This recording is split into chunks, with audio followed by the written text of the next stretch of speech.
Di dalam Sapa Indonesia pagi, saudara, kasus siswa keracunan menu program makan bergizi gratis terus berulang di berbagai daerah. Dan yang terbaru, saudara, ada 145 pelajar SMK di Sumedang, Jawa Barat diduga keracunan usai menyantap makanan bergizi gratis.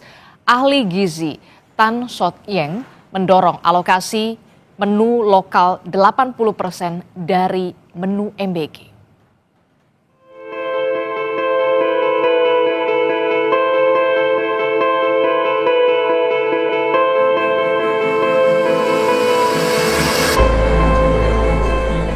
Kasus siswa keracunan menu program makan bergizi gratis terus berulang di berbagai daerah. Terbaru 145 pelajar SMK di Sumedang, Jawa Barat diduga keracunan usai menyantap makan bergizi gratis. 50 diantaranya masih dirawat di Puskesmas Ujung Jaya. Awalnya mereka mengeluhkan mual, pusing, dan muntah usai menyantap makanan bergizi gratis. Mengingat itu, pemerintah Kabupaten Sumedang akan menemui pihak Satuan Pelayanan Pemenuhan Gizi SPPG hingga ahli gizi untuk membahas dugaan keracunan ini. Evaluasi, besok pun kami akan undang SPPG untuk membahas ini. Camat sudah kami tuliskan untuk monitor setiap SPG, dan saya sudah kontak beberapa SPG supaya betul waspada, antisipasi ini supaya tidak terjadi. Total berapa? Yang masih dirawat total? Yang masih dirawat 50 orang. Ya, supaya sudah pulang. Ya udah, tanggung pemerintah semuanya. Ya. Berulangnya kasus siswa keracunan makanan bergizi gratis di sejumlah daerah membuat Badan Gizi Nasional BGN bergerak cepat dengan membentuk tim investigasi yang terdiri dari sejumlah ahli. Tidak hanya itu, Wakil Kepala BGN, Nanik Sudaryati Deang, bilang pihaknya akan memperketat persyaratan verifikasi calon mitra makan bergizi gratis. Kemudian kita juga akan lihat apakah standar alat-alatnya masak sesuai dengan standarnya BGN. Karena kenapa? Masak ini penting, alat masak. Karena di situ di teknik masak nih suhu-suhunya harus diatur. Bahkan sudah diumumkan kemarin sore, semua chef yang di dapur harus bersertifikasi. Yayasan harus menyediakan chef pendamping. Jadi bukan hanya dari BGN, karena yayasan sudah menerima manfaat dari kita sewa lahannya, bangunannya, maka dia harus mengeluarkan, ikut bertanggung jawab dengan menyediakan chef. Ahli gizi masyarakat Tan Shot Yeng menyoroti sejumlah menu makan bergizi gratis yang tidak tepat dan berpotensi menimbulkan masalah. Salah satu yang disorotinya adalah menu burger yang muncul paket makan bergizi gratis. Tan Shot Yeng mendorong pemerintah mengalokasikan menu lokal sebanyak 80% di paket MBG. Alokasikan menu lokal sebagai 80% isi MBG di seluruh wilayah. Ya, saya pengen anak Papua bisa makan ikan kuah asam. Saya pengen anak Sulawesi bisa makan kapurung. Tapi yang terjadi dari Lokna sampai dengan Papua yang dibagi adalah burger, di mana tepung terigu tidak pernah tumbuh di bumi Indonesia. Nggak ada anak muda yang tahu bahwa gandum tidak tumbuh di bumi Indonesia. Dibagi spaghetti, dibagi bakmi gacoan. Oh my God. Ya, dan maaf ya, itu isi burgernya itu kastanisasi juga. Kalau yang dekat dengan pusat supaya kelihatan bagus, dikasih kayak chicken katsu. Tapi coba kalau yang di daerah, yang SPPG-nya juga agak sedikit main, dikasih itu loh, benda tipis berwarna pink. Saya aja nggak pernah mengatakan ini adalah daging olahan. Saya aja nista bilang itu daging olahan. Saya nggak tahu itu produk apaan. Itu rasanya kayak karton warnanya pink. Dan buat lucu-lucuan nih, lalu anak-anak disuruh, oke, do it your own. Ya, DIY. Susunnya, ada sayurnya. Astaga, kan bukan itu tujuan MBG. Punten. Ya, dan akhirnya apa? Ini mau sampai kapan makannya burger? Ahli gizi menyampaikan satu porsi menu makan bergizi gratis dapat diisi 4 bahan pangan, yakni makanan pokok sebagai sumber karbohidrat sebanyak 150 gram nasi atau 3 buah kentang berukuran sedang. Lauk pauk terdiri dari protein hewani seperti 2 potong ayam tanpa kulit atau seberat 80 gram dan protein nabati seperti 2 potong tahu atau tempe dengan berat 50 gram. Serta buah dan sayuran sebagai sumber vitamin dan mineral dengan berat masing-masing 150 gram. Fenomena keracunan MBG ini harus menjadi perhatian serius pemerintah. Evaluasi dan pengawasan harus dilakukan mulai dari rantai pasok paling awal hingga saat siswa menerima MBG. Jangan sampai program yang telah menyedot anggaran triliunan rupiah ini malah jadi bumerang bagi gizi anak bangsa. Tim Liputan, Kompas TV.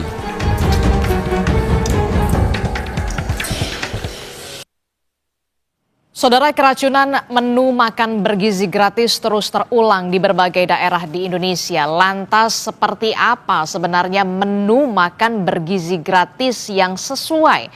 Akan kita bahas bersama dengan Guru Besar Pangan dan Gizi IPB. Sudah bergabung bersama kami melalui sambungan daring. Sudah ada Pak Ali Komsan. Selamat pagi, Assalamualaikum Pak Ali. Waalaikumsalam, terima kasih Mbak. Iya, Pak Ali, terima kasih sudah menyempatkan waktunya berdiskusi bersama kita di Sapa Indonesia Pagi. Pak Ali, jadi sebenarnya apa yang perlu dievaluasi? Jadi salahnya di mana nih dari menu MBG yang menyebabkan keracunan di berbagai daerah di Indonesia, Pak Ali? Ya, jadi kalau saya melihat mungkin nanti di masa yang akan datang, kita ini perlu menyiapkan penjamah-penjamah makanan yang sudah mendapatkan pelatihan tentang keamanan pangan. Dan ini sangat penting. Karena pelatihan keamanan pangan atau sertifikasi keamanan pangan itu bukan hanya perlu dimiliki oleh kepala SPPG-nya saja, tetapi penjamah makanan juga harus tahu teknik-teknik memasak sehingga keamanan pangan terjamin. Oke, sertifikasi keamanan pangan ini meliputi apa saja, Pak Ali? Sertifikasi keamanan pangan itu intinya adalah kemampuan dari penjamah ini untuk mengolah makanan dengan suhu yang pas ya, sehingga indikasi-indikasi bahwa makanan tidak dimasak dengan suhu pas menyebabkan makanan kurang matang dan itu menyebabkan bertumbuhnya mikroba atau bakteri. Termasuk juga bahan baku yang kualitasnya baik dan bagus juga perlu diperhatikan? Ya, itu saya kira merupakan bagian dari bahan pokok yang tentu saja sudah harus diawasi dengan baik. Nah, oleh karena itu distributor atau supplier ini juga harus diawasi dengan baik supaya apa yang dikirimkan ke SPPG itu mempunyai kualitas yang baik. Tetapi tentu saja juga kita harus memperhatikan ketersediaan air bersih yang cukup dan tidak tercemar. Karena air itu bagaimanapun juga merupakan bagian di dalam proses pemasakan makan bergizi gratis. Dan ini tentu saja harus ketersediaan airnya diamati dan memperoleh jaminan bahwa air tersebut aman. Oke, itu kan soal prosesnya ya. Memang penting sekali prosesnya, benar-benar harus ada sertifikasi keamanan pangan di sana, begitu harus benar-benar matang, termasuk soal bahan baku sebagai bahan utama pembuatan MBG. Nah, standarnya ini jadi seperti apa? Apakah perlu kemudian real food begitu ya, atau kemudian ultra proses food begitu? Karena Dokter Tan, salah satu dokter ahli gizi mengatakan, ya masa makannya burger gitu, spaghetti begitu. Kearifan lokal ini harus tetap dijunjung tinggi begitu di Indonesia.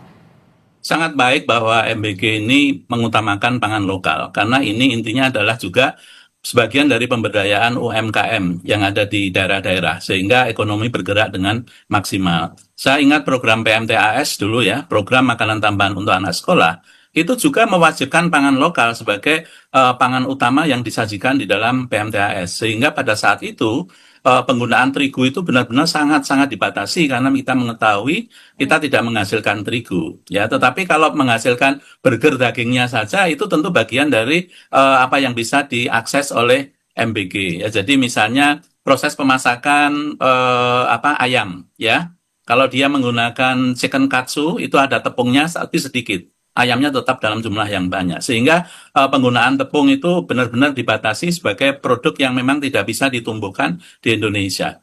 Jadi saya kira keberagaman itu juga akan sangat tergantung pada bagaimana penyusunan menu yang dilakukan dengan siklus 20 hari. Dan itu menunjukkan bahwa sebenarnya MBG ini sudah mempersiapkan siklus yang baik supaya menghindari kebosanan yang akan dialami anak-anak ketika dia mengkonsumsi menu dengan siklus 20 hari. Oke, jadi saya ingin tanya standarnya menurut Anda, Pak Ali, seperti apa sih sebenarnya harusnya menu makan bergizi gratis itu? Jadi kalau kita lihat apa yang disampaikan bahwa menu bergizi gratis menunjukkan keberagaman. Keberagaman itu dicerminkan mungkin disebut 4 sehat ya, ada nasi, lauk, sayur, dan buah. Dengan komposisi yang sudah disesuaikan oleh para ahli gizi di MBG. Misalnya nasi 150 gram. Itu kalau anak-anak balita tentu tidak bisa menghabiskan 150 gram. Pasti akan dikurangi. Sehingga porsinya sesuai dengan acuan gizi yang sudah ditetapkan oleh pemerintah. Memang kalau kita lihat dari aspek keberagaman, itu keberagamannya sudah baik. Ada buah, ada sayur, ada lauk, dan kemudian ada pangan pokok. Pangan pokok itu kalau menggunakan kentang, itu juga merupakan bagaimana pemberdayaan pangan lokal di Indonesia. Karena selama ini kita ketergantungan pada beras tinggi sekali, dan mungkin lebih dari 90% kita ini mengkonsumsi nasi. Memperkenalkan pangan pokok non-nasi itu dilatih juga sejak dini. Ya, tetapi kentangnya itu apakah cukup disajikan dengan kentang rebus saja, atau berupa mashed potato yang mungkin bisa lebih dinikmati oleh anak-anak, itu juga tentu saja memerlukan bagaimana pembiasaan mengenal pangan pokok non-lokal. Saya kira salah satu ketidakberhasilan dari diversifikasi saat ini adalah bahwa kita sulit menggantikan beras sebagai pangan pokok. Tetapi ketika ada program MBG yang menyasar anak-anak usia dini dan anak usia sekolah, maka ini kesempatan yang bagus mengenalkan pangan-pangan pokok lokal yang sebenarnya sangat bisa dijumpai di berbagai wilayah. Termasuk juga bagaimana saya ingin mengetahui respon Anda terkait dengan makanan olahan yang kita tahu juga dijadikan menu MBG. Misalkan tadi Anda bisa mengatakan nasi bisa diganti menjadi mashed potato begitu ya, atau bisa nggak sih sebenarnya untuk di beberapa wilayah nasi diganti kentang atau ya sama kentang atau jagung misalkan? Ya. Jagung, kentang, kemudian ubi jalar, itu semuanya adalah produk-produk karbohidrat. Tetapi ketika kita memberikan pangan non-nasi, yang harus diperhatikan adalah bahwa lauk pauk atau kandungan proteinnya harus ditingkatkan. Karena di antara berbagai pangan pokok tadi, yang proteinnya tinggi itu hanya nasi dan jagung. Ya, sehingga ketika kita menggantikan dengan kentang ataupun ubi jalar atau singkong, itu maka kandungan protein dari lauk pauk harus ditingkatkan. Sehingga kalau kita melihat misalnya orang Maluku sebagian makan sagu, kemudian lauknya itu adalah ikan, itu adalah komposisi yang lebih bagus daripada sagu dengan tahu tempe misalnya. Oleh karena itu kualitas protein harus ditambah, kemudian mungkin porsi protein juga harus ditambah kalau kita menggunakan pangan pokok non beras. Oke. Pertanyaan saya selanjutnya begini, Pak Ali, seberapa pentingkah kemudian real food di menu makan bergizi gratis dibandingkan menu olahan? Kalau kita bicara apa yang kita konsumsi, pasti semuanya itu menggunakan proses pengolahan, ya. Tetapi dengan adanya upaya-upaya yang dilakukan oleh MBG dengan mengolah dengan beragam menu, itu saya kira sudah memenuhi persyaratan proses pengolahan, ya, yang menunjukkan keberagaman sayur hari ini berbeda dengan sayur yang akan disajikan besok, pengolahan yang disajikan hari ini berbeda dengan yang disajikan besok, dan ini juga merupakan bagian dari pendidikan gizi untuk anak-anak untuk mengenal beragam olahan yang bisa disajikan, dan ini mungkin akan berbeda dengan apa yang biasa disajikan oleh orang tuanya yang kesehariannya makan mungkin ragamnya tidak seberagam apa yang disajikan di MBG saat ini. Dari kacamata Anda, Pak Ali, apa sebenarnya yang harus segera dievaluasi secara menyeluruh dari menurut pandangan Anda, mulai dari hulu sampai ke hilir soal program makan bergizi gratis ini? Jangan sampai kemudian kita tidak mau melihat lagi ada kasus-kasus dugaan keracunan dalam program makan bergizi gratis ini. Ya, jadi untuk SPPG yang sekarang ini bermasalah, tentu saja bisa dilakukan sanksi, misalnya pemberhentian sementara. Pemberhentian sementara. Sementara untuk SPG-SPG lain yang tidak bermasalah, tentu harus tetap berlanjut melakukan proses pemberian MBG ini dengan baik. Yang kedua adalah perlu adanya sertifikasi layak sanitasi and hygiene, ya, SLHS, yang itu kemungkinan nantinya harus diwajibkan kepada seluruh SPPG. Karena kita merencanakan membangun SPPG itu sampai lebih dari 30 SPPG. Sehingga kelaikan sanitasi dan hygiene itu menjadi syarat yang perlu untuk ditanamkan kepada semua yang sedang membangun SPPG. Dan kemudian tentu saja pada setiap kasus yang terjadi seperti saat ini, MBG atau BGN harus segera mengemukakan apa sebenarnya penyebab utama dari terjadinya keracunan setelah dilakukan analisis laboratorium terhadap sisa-sisa makanan yang disinyalir menyebabkan keracunan. Oke, kalau menurut Anda apa faktor terbesar anak-anak ini bisa keracunan makan bergizi gratis? Kalau tidak salah beberapa ada yang di semangka ada bakterinya, kemudian di orek tempe, di telur dadar. Nah ini menurut Anda di mana yang salah nih dan harus seperti apa yang harus diperbaiki ke depannya? Ya, jadi saya kira laboratorium nanti akan membuktikan dari 4 komponen nasi, sayur, lauk, dan buah, itu kemungkinan bakteri yang menyebabkan diare atau mual itu pada komposisi apa. Dan kemudian setelah ditelusur, maka kita bisa mengetahui bagaimana proses pemasakan, bagaimana proses pemorsian pada saat pagi hari, sampai menunggu distribusi, itu kira-kira kontaminasi terjadi pada periode di mana. Karena kita tahu bahwa SPPG ini memasak makanan sejak dini hari ya, kurang lebih pukul 3 dini hari, dan kemudian didistribusikan sekitar pukul 10 sampai 11 untuk persiapan makan siang. Nah, oleh karena itu tentu ada masa-masa kritis di mana makanan-makanan ini mungkin terkontaminasi oleh mikroba. Jadi saya kira kita tunggu informasi dari kajian lab untuk membuktikan posisi mikroba itu lebih banyak di lauk atau di sayur atau di buah.